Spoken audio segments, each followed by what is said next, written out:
Hey Gearheads, and welcome to Garage Talk, a discussion about all things automotive. I'm Cory. And I'm Matt. And each week this podcast will serve as a catalyst for discussion on all sorts of topics that grind our gears, excite us, or just need an extra bit of conversation.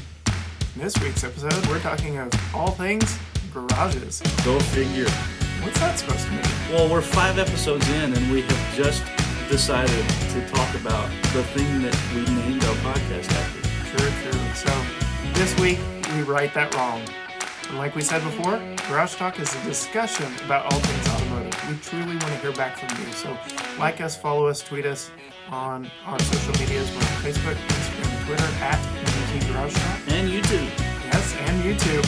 You can email us at gtgaragetalk@gmail.com, and you can visit our website.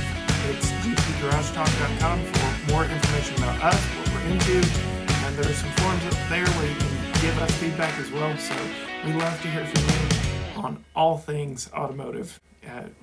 We really want you to join the discussion. But today's discussion is, like you said, our namesake, garages. So I normally pitch it over to you, but I'll start this one off. Go for it. How about that? So my history of garages. When I turned 16, I've already shared with our listeners in episode 1 that my first car was inherited. It was my grandfather's car, and it was a 1991 Cadillac Eldorado. It was the nicest car we had in the family. My dad very much was jealous of me. It was his dad's car, but his job at the time had him driving all over East Texas. It made sense for him to keep his vehicle, and he gave me that one as my first car. I loved it. It was the Aggie Caddy. Oh, yeah. Yeah. It caused me some heartache. It had some issues. It was an older car, but all that to say, because of that car being my first car, I had the privilege of getting to park in the garage from the very get-go. So again, spoiled to an extent. My brother always had to park out on the driveway or on the street, but I got to park in the garage. I hope he doesn't hold that against me. And I even mentioned when Rosita bled to death, there was a nice puddle of transmission fluid sitting right there on the garage floor. But yes, I've frequently looked back to that time of my life and been like, that was a true blessing. I had a really nice car for my first car. Started off very well, and I got to park in the garage. So we don't really have winters here in Texas, so to speak. You've lived up not even that far north of us in Oklahoma City. You've had winters. Yes. We have not really had true winters here, but well, and especially this year. I mean, right. It's teased us this year. We got some snow flurries. I was at work, and this was like October or November, and we got a few snow flurries one afternoon during route, and everybody was excited about it. We had a driver call in over the radio asking if he needed to come put his snow chains on the bus. Just joking about it because it never stuck. But and this was up in Oklahoma City, right? No, this was here. Yeah, oh, this was here. No, my Oklahoma City winters were Our first winter there, we got 6 inches of ice and snow, and it was an inch of ice and 5 inches of snow on top of that. Right. And the rough part about that was all of the ice was insulated with that 5 inches of snow. Nice. So it was on the ground for 2 weeks. Well, while we're on the subject of snow and Rosita, so my dad he did get a newer vehicle, and we swapped places because it was rightfully his spot in the garage to have. And I've actually got a picture of Rosita covered in snow when it actually snowed here in East Texas. Nice. So I'll hunt that picture down and share it on social media for all to see. But all that to say, I grew up, I moved out, moved into an apartment. Apartments don't have garages around here, with one exception. We'll get into that a little bit later. But parking out in the heat, that's really what we're fighting here in East Texas. Definitely. Getting in the 100-degree car, and it's 1,000 degrees inside the car. And I've had many different vehicles since moving out of my parents' house, and especially since moving out of their garage, including my dream car, my Camaro. Yeah. And she never got the luxury of being pampered and getting to stay in a garage. But since then, I've gotten married, we've bought a house, and I now have my very own garage. So it's a 2-door garage, so independent doors for each vehicle. It's a 2-car garage for our house. And when we moved in, the garage was like the catch-all for all the boxes and everything that did not have a home yet in our home. Yep. And priority number 1 was clearing out a spot for my wife to have a parking spot in the garage for, again, aforementioned. It actually did snow the first year we were in our house, and our driveway is a 15-degree incline. So once you're in our house and you're snowed in, you ain't getting out, and if you get out, you ain't coming back up. But anyway, so priority number 1 was cleaning out a spot for her to park her car, get out of the rain, get out of the heat, get out of all that. And it was a few weeks later before we cleaned out my side of the garage where I could actually park in there. And let me tell you, I don't, if I knew what I know now about just remembering how spoiled I had it, the luxuries of parking in a garage and getting out of the weather are amazing, to the point where I've mentioned before on this podcast that I'm looking at some trucks. Our current garage is not big enough for a full-size truck, which is what I want. So that's actually a contributing factor. It's low on the list, but it's a contributing factor as to what I will drive next. Will it fit in our garage? Will it fit here? Because that's a luxury I just don't want to give up anymore. Oh, yeah. But I have noticed, especially like looking around our neighborhood, looking around my friends and other things, social media, not everybody uses their garages for cars. Yeah. So that leads me to ask you, Matt, what is your garage for? So my garage, or my garage, my personal garage, similar situation. We just recently bought a house. Well, 4 years ago now, we purchased a house, and 2-car garage. They called it a car and a half garage when we moved in, and I think it's because the fireplace in the living room actually protrudes into the garage, so we can get both rigs in there, but it's pretty snug. So, but one of the rules that I had, and I told everybody that helped us move out of our apartment and into this house, was that if it did not belong in the garage, do not, under any circumstances, put it down in the garage. Spoken like a true gearhead. So I had several weeks there where, and I'll see if I can find the picture. I had 3 trailers in that garage at one time. One of them was a little boat trailer with my little 12-foot John boat, and then a couple of trailers that I had borrowed from a couple of wonderful friends to help move in. That was the first couple of nights. I didn't want any of the trailers leaving for some reason or another, and so growing legs and walking away. I managed to get them all in the garage, and that's how empty my garage was when we first moved in. I had a few tools and things like that went in the garage, but for the most part, I tried to keep it a garage where we could park in. Unfortunately, it did not stay that way. It has not stayed that way. My father-in-law came across some metal shelves and brought those to me, and I've got those set up on one side. My dad has brought a bunch of my stuff out of his garage, trying to clean out his garage. It all comes full circle. It all comes back to me. Right at the moment, I have a riding lawnmower in my garage with the trailer that I inherited. I have a couple of big tool cabinets and a workbench, and I have again inherited a table saw, a chop saw, actually two chop saws because I had one already, and then I inherited another. I have a wood lathe. I have a scroll saw. I have a bunch of stuff in my garage, and I haven't. I've been steadily working on my garage, getting it to the point of being useful. Does Emily get to park in there currently? No. Oh, okay. Sorry, Emily. Yeah, it's we had some bad weather blow through several weeks ago, and I parked my lawnmower on the front porch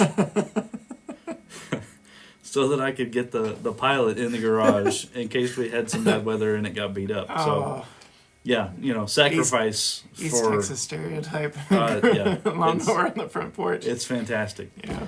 No, but I'm slowly getting to the point where I can use my garage, which was the whole point of me having one, was that it was useful. Well, you touched on something. So bad weather. Yeah. Some of the bad weather we had come through here.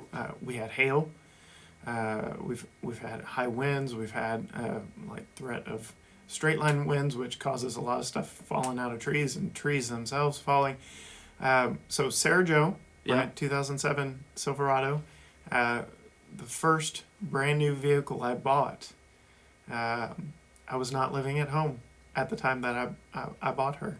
And so, therefore, she did not have a garage. She had to withstand Hurricane Rita coming through East Texas. Yeah. And she brought with her some hail. And when I last saw her, she still had hail damage. And I felt so bad. Like, that, I had no place for her to go. It's situations like that a garage really comes in handy. And even to your point, like having to move stuff even temporarily to make it work. Cameron, my Camaro, my dream car, I had to do something even a little more interesting with her. So the church we were at the time had a covered front porch that people on days that we weren't having service, like the pastor would go up there and work in the office, he would typically park under the covered porch, so that his car didn't get up to 1,000 degrees. But it was not meant for parking under. It was purely meant for standing under. Like, it did not extend over the parking lot or anything like that. It was a covered porch, but people frequently parked under there. I remember, and I've got pictures somewhere of my Camaro backed up with like a millimeter to spare between the brick wall as far under as you could get it. Avoiding hail, because by golly, my dream car was not going to have hail damage. That's right. Like Sarah Jo ended up with. Plus, she had a sunroof, and I did not want to have to pay for sunroof replacement. Yeah. But yeah, so you and I would both agree that garages are meant for cars. Yes. Right? And that's not surprising. We're both gearheads. We're huge into that. But we know a lot of people. I've got neighbors just across the street from us that it's kind of their man cave, from what we can tell. Yeah. Anytime the garage is open, we can see there's a couch in there. I'm pretty sure there's a TV that they play games and stuff in there. I've got nothing against it. But when it comes to you parking, like, especially with car prices where they are, $30,000, $40,000, $50,000 vehicles out in the elements, when you've got a piece of your house that is designed for your car, it's mind-boggling to me as a gearhead, as someone who loves and adores cars, that you would subject your car to that. Well, and that's I want mine to be multi-purpose. Right. So I actually got to work out of my garage for the first time last weekend, or a couple of weekends ago. My grandfather's alternator went out, right, and we were actually able. He's got I think it's a 2000 model 4Runner. Right. And with the way I've got my garage set up, I had to leave the lawnmower in the front yard, but I was able to pull his truck all the way in with, again, millimeters to spare. Squeak! And get the garage door shut behind it. But we had room to walk around the front of it, right, and down both sides. And I had my workbench up on the front of the car, right, or towards the front of the garage. And so it was great. When lunch came around, we were able to close it all up, leave, come right back, right, do whatever we needed to do. I've got my compressor off in a closet in the garage, so it's not as deadening when you fire that thing up. Yeah. So that was the first opportunity that I've had to really work on something in my garage and utilize my garage for what, for me, a garage is intended to be used for. I have plans for multiple projects for different vehicles. My son wants to build either a Factory 5 kit car, nice, or a like a 60s model Econoline van. Okay. Yeah. Opposite ends of the spectrum for sure. Yeah, Daytona coupe or panel van.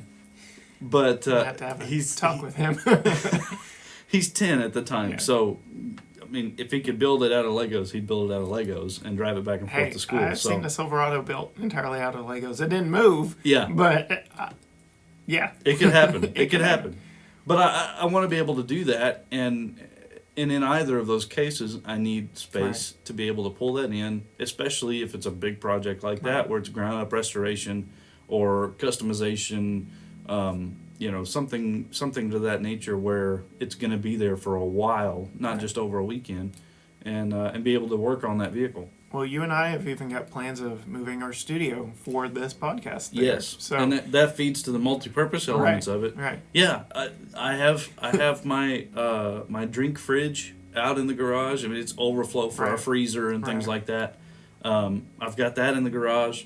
So yeah, hanging a TV on the wall and a love seat in the corner and a couple of camp chairs, and it's a man cave. Yeah. Or setting up a table in the middle of the room and doing some recording, and now we've got a podcast room. And Emily still has room for her. And Emily still got room for her car when the bad weather hits. Yes. So I will say, so my garage currently is multi-purpose, and by design of whomever designed this house.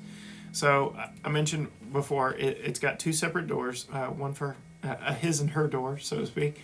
And that in itself makes things tough because you're limited how wide you could go. Yeah. And I honestly wonder, I mentioned in the last episode that I've got my eyes on a Jeep Grand Cherokee to replace her Cherokee or replace my car, whatever the case may be. But width becomes a real big consideration with our current garage setup. Yeah. Because not only that, you climb this 15-degree incline of our driveway, and then you make a hard right turn, and you've got to point it directly within this narrow. You gotta whoop it. Yeah, you got to crank that wheel, which kind of dictates who parks where, because her Jeep does not have as great a turning circle as a Jeep Wrangler would. Yeah. So, I mean, you really got to crank that thing all the way and point it in there and get it in there right. So need a little Gymkhana Ken Block hop slide into the garage. That would be awesome. But so she gets the further back one to give her more turning room. I get the front one with my Cruise. But there's another reason why I have the front parking spot, and that's our overflow fridge is sitting essentially in my parking spot. So when we cleaned everything out and made the switch to getting my car in there, which actually happened on Father's Day, my first Father's Day, I was able to clean the garage out and get Daddy's car in the garage. Very cool. So that's how I celebrated Father's Day, was getting to park my car in my garage for the first time. And I was so proud I took pictures. I sent it to my parents. But cleaned it out. But yeah, our overflow fridge is in my parking spot. So that's another consideration that I had to have, because I know what lines on my vehicle I use as a marker so that I don't plow into our fridge. And it absolutely makes no sense there. Me parking there, if I park wrong, you can't open the fridge side. You can open the freezer side. If I park really wrong, you can't open it at all. But and then in the corner between our water heater and our fridge is a workbench that was left behind that just has a bunch of stuff. Yeah. Like, she left a bunch of paint. The former homeowner left a bunch of paint on there.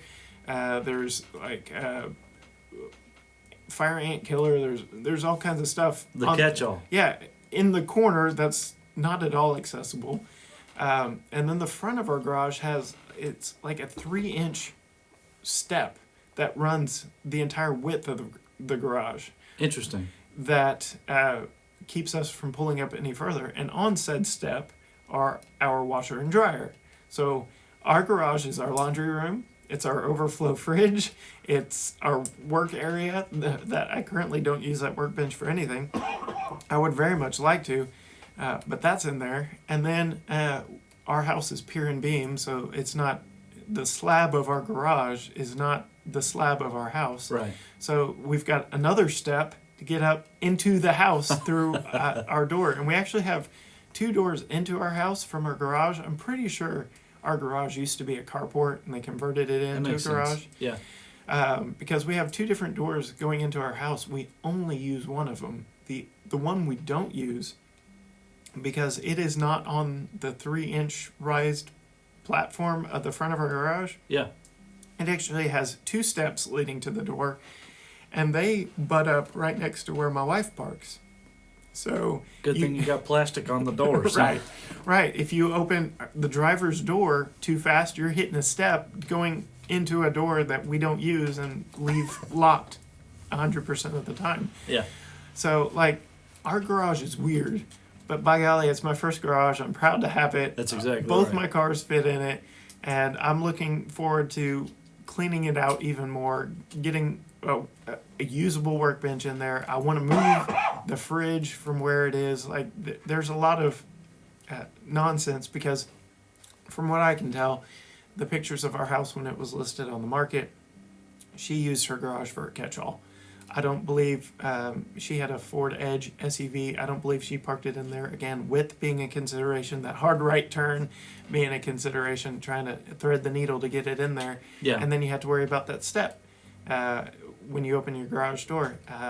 So she used it for a catch-all. She had, like, her off-season clothes in there in the pictures. Like I said, it's also the laundry room, so makes sense for clothes to be in there. But yeah, I'm looking forward to some massive changes in our garage as well, and making it more useful. Well, and you made mention of something that I think not all of our listeners would completely understand, but the fact that it's almost therapeutic to be in the garage, yes. to work in the garage, yes. and yes.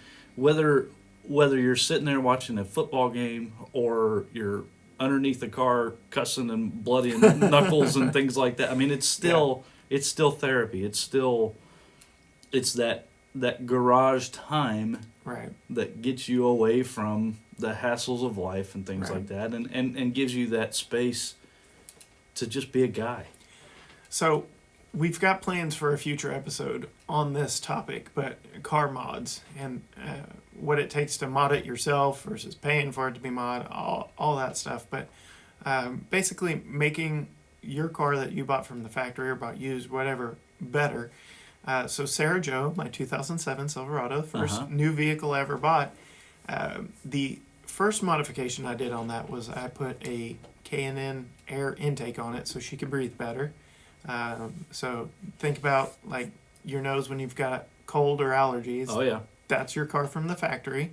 And then you pop an Allegra, and all of a sudden maybe you do some Afrin or something, clear those nasal passages, and you can breathe again. That's essentially the first mod I did on my truck. The second mod I did required me to have a garage at a time when I did not personally have a garage. I was living in an apartment. And so I mentioned before, when I had that truck, I was working at a small family-owned swimming pool store. The back side of the store was actually like our warehouse.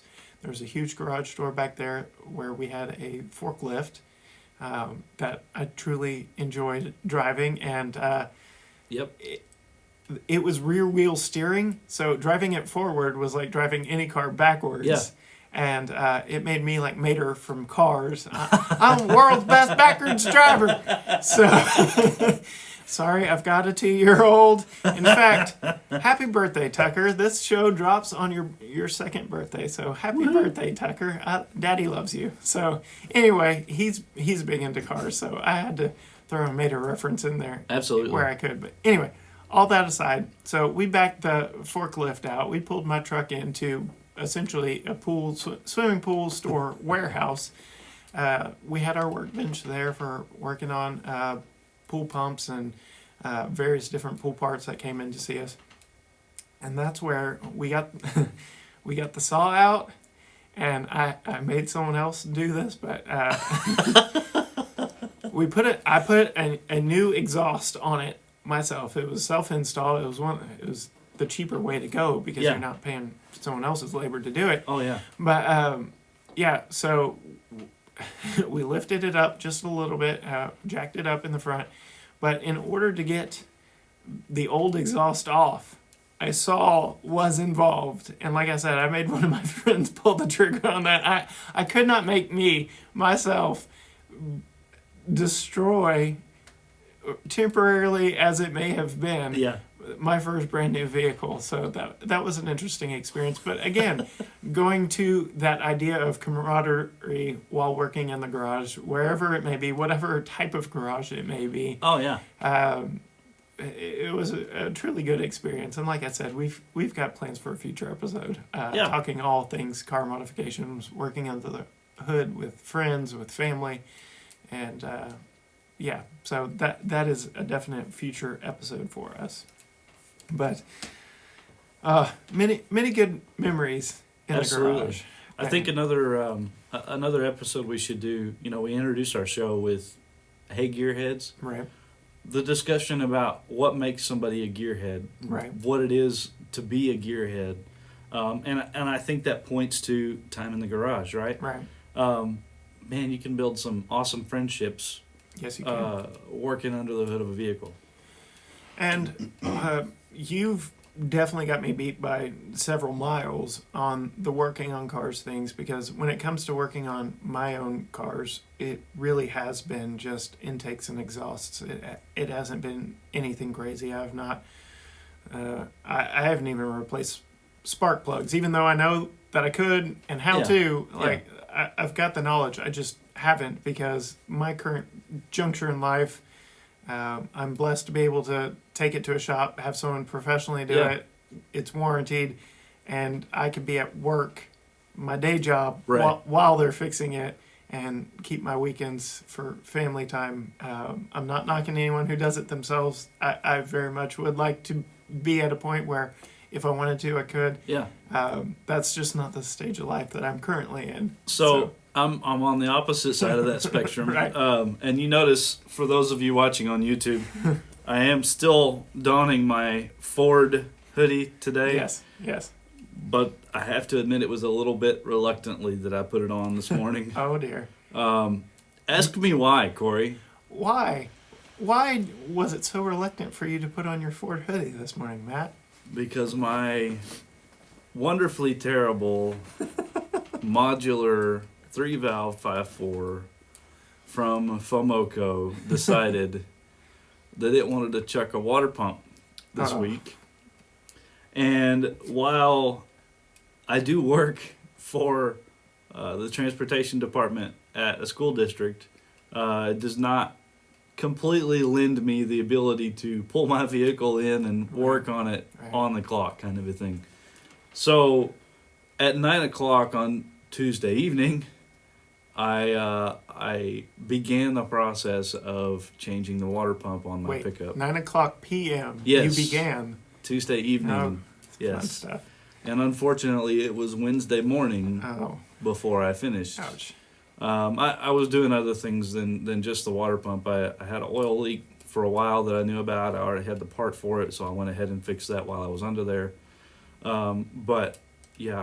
My Ford has failed me again. Thankfully, my wonderful uncle let me borrow his truck in the meantime. Nice. And we were able to get back and forth to work and deal with that issue. But I was smiling real big the entire time you were telling that story. But just last month, I dropped a pretty penny fixing my vehicle, going, again, the other route. I took it to a shop. My dad lent me his car. Thank you, Dad. Yeah. For the couple of days that it was in the shop. But apparently it was a pretty massive repair. The problem wasn't massive, but modern vehicle design. They had to drop the engine. They had to take the transmission off, all of which took time and labor, which cost money.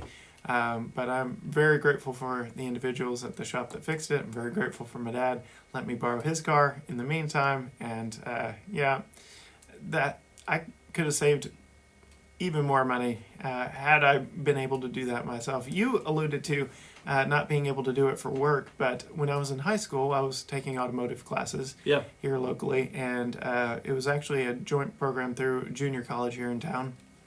State-of-the-art facility. It was brand new at the time. They've added on to it since.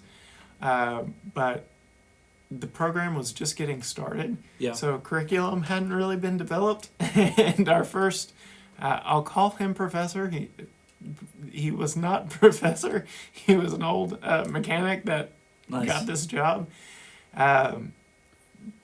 Pretty much weekly, we would get to pull different students' vehicles in and do this, that, or the other on it. We did oil changes. I can't remember if we ever rotated tires. I've alluded to I turned rotors on brakes. So I've gotten my hands dirty. I wouldn't say I've bloody knuckled anything, but I've gotten under the vehicle. I've done some stuff. That was a truly fun class because class was in the garage. Oh yeah. And if I could do that part of my life over again, I probably would have leaned a little heavier into that side of things. I've got a buddy who lives in Kansas, and he went through some automotive classes through high school, and they did just that. So if there was somebody, so that it wasn't direct competition with the other shops in town, if there was somebody, either a student or a teacher on campus, who had an issue with their vehicle, needed spark plugs changed, needed brakes done, something like that, as long as they provided the parts, they would actually do the work in shop class as a part of the curriculum. That's awesome. It was a great little way of supporting the community, as well as being able to learn and do regular maintenance items that so many people either don't know or don't get the opportunity to learn these days. Right. And so that's a great segue. Like, we've alluded to the feedback we've gotten to this point. As of this recording, we only have 2 episodes live and out in the public. This is our 5th episode, but we've already gotten tremendous feedback from you, our listeners, from our friends, from our coworkers, on all things automotive, which is exactly what this podcast is supposed to be, a discussion about all things automotive. And so some hopes and prayers and dreams of Matt and I is that we can give back in that way. Absolutely. That we could build not only a community of listeners to our podcast, but a community of people willing to give back to those in need of car repairs, car parts, this, that, or the other. And that would be our ministry through this podcast. And so that's something we're praying towards. That's something that we're working on the business side of things, growing this podcast. That's why we ask for your feedback. We want you to share it with friends. We want this thing to grow to be huge for the sake of helping others. Absolutely. And any opportunities that you know of also. If there's a shop in your area that would be useful or could be useful, if you own something like that would you would be interested in opening up to. Yeah, let us know. We'll put it out there for our listeners. We've got listeners in many different states. It's fun watching new people come on board, new states and cities come on board as I'm looking at the analytics on the backside of things. And I'll shoot Matt text messages like, do you know anybody here? Yeah. Is this you? Is this me? Who is this? And so we truly do appreciate our community, our listeners. We want to give back. We want to build this into something truly awesome. It's almost a challenge now, isn't it? Where, because I was a PK growing up, and so and for those who don't know, preacher's kid. Cory grew up right here in East Texas, right. In the same town, almost the same house your whole growing up, wasn't it? Right. And so we moved when I was 9 years old, but other than that, essentially yes, the same area since 1996. Yeah. So and so I've lived in Houston, I've lived in East Texas, Texarkana, all over South Arkansas, Oklahoma City. And so I know people in a lot of different areas. So it's almost a game now. Cory will text me, hey, do you know anybody here? Do you know anybody here? Somebody's logged in Oregon or Kansas or something like that. Hey, we've got somebody new. Do you know anybody in this area? So, like, we plug our social medias. We plug our website in every episode. But one thing that we're currently working on now is a way for you to give back to the show and to help build the community. Working on a Kickstarter campaign to help us to be a little more mobile. Currently, our studio is in the back room, sound closet at our church. We want to go mobile so that we can record more up-to-date live episodes instead of binge recording multiple episodes in one time, so we can have more real-time feedback to you, our listeners, from your feedback. and truly get that on the air in a timely manner. It makes us more versatile. It makes us where we can go to shows and things like that and then quickly set up and tear down and be able to have a little more interaction with you, our listeners. And I'm working on a Patreon as well, so we're working on many different opportunities for you to be able to give back, and there will be some bonus content that comes with it. We've got things in the plan to truly grow this brand, grow this opportunity for both of us. And like I said, it's an opportunity to give back to you, our listeners, to the communities around us. Many of y'all have seen we have a new logo now. Thank you to eGuide Magazine for helping us with that new logo. It looks amazing. Makes us look legit, even though, it does. like I said, we're recording in a sound closet as of right now. But like I said, future plans to truly record in a garage and be Garage Talk. You can give right now through our anchor.fm/GT Garage Talk is our podcast hosting site. There's an option to give back there. And really that is the future of this podcast and where we want to take it. We want to grow it to be something that is not only entertaining, but gives back to the community around us. Absolutely. And another of the segments that we want to spin off of Garage Talk itself is a tech talk, and we may even call it Garage Talk Tech Talk. Yeah. Just a minute, a brief opportunity for our listeners to chime in with some questions, some automotive things, some automotive issues that they may be having with their vehicle. And for our first one, I had a guy text me. We're doing this on the fly. Cory doesn't know I'm going to do this. I had a buddy in Oklahoma City text me. Shout out to Patrick. He texted me with some questions about his Silverado. It's got the 5.3 engine in it. Yeah. And he said, "Hey, I had a question for you. What does it take, time and money wise, to rebuild a 5.3? Should it be done? Things like that." And I said, "Well, it depends on if you're adding parts to it or if you're just needing to rebuild it." So I got a little more detail from him about it to find out what brought him to the conclusion that he needs to rebuild it.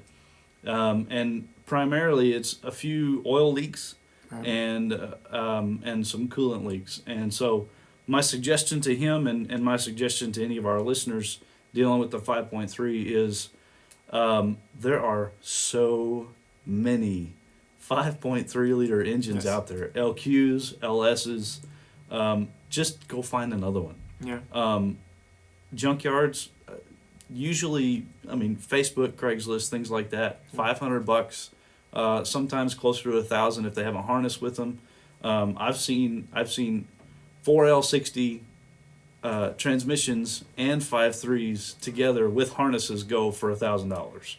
So there's plenty of opportunity out there inexpensively to be able to get yourself back up and on the road in a fairly inexpensive and quick manner versus having to rebuild one. Right. And you've even mentioned you love your current Ford truck. Like, you just don't love the engine that's in it. And so many people are in that boat. They love the vehicle, the style of it, the utility of it, the history of it. Absolutely. I name my cars. We dove into that in episode 2, and we're getting great feedback on that one. Oh, yeah. But, when you name a car, it becomes a little more personal at that point. And so, that's what we want to be here for, and that's where the spinoff and various different opportunities and ministries for us will come into play. But can't do it without you, our listener. And so we thank you for listening. We thank you for subscribing. There are big things planned for the future of this podcast outside of just our voices.